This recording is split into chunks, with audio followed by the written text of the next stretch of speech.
পাকিস্তানের পাঞ্জাব প্রদেশে ভয়াবহ আকস্মিক বন্যায় লণ্ডভণ্ড হয়ে গেছে শত শত গ্রাম। হঠাৎ মেঘভাঙা বৃষ্টির ফলে সৃষ্টি হওয়া এই বন্যায় মুহূর্তেই পানিতে তলিয়ে যায় বাড়িঘর, মসজিদ, ক্ষেত। বন্যার পানিতে ভেসে যায় গবাদি পশু। রোববার ধারণ করা ড্রোন ফুটেজে দেখা যায় আলিপুর গ্রামে বাড়িঘর, মসজিদ ও গাছপালা সবই বন্যার পানিতে ডুবে আছে। শিশু ও নারী পুরুষরা বুক সমান পানি ঠেলে হেঁটে চলছেন।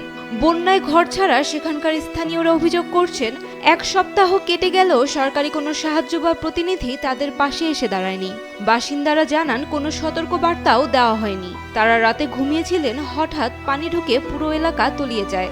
আকস্মিক বন্যা থেকে বাঁচতে তারা খালি হাতে কেবল সন্তানদের সাথে নিয়ে পালিয়ে আসেন। নিজেদের ঘরবাড়ি কিছুই রইল না বলে হাহাকার করছেন তারা।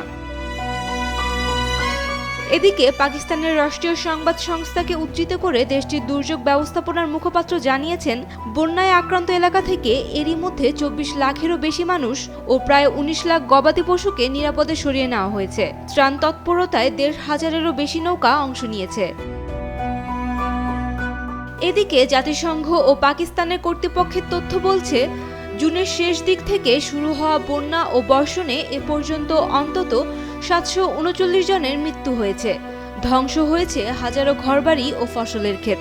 পরিস্থিতি আরও কয়েক সপ্তাহ অব্যাহত থাকতে পারে বলে সতর্ক করা হয়েছে। Saima Akter, Daily Sun.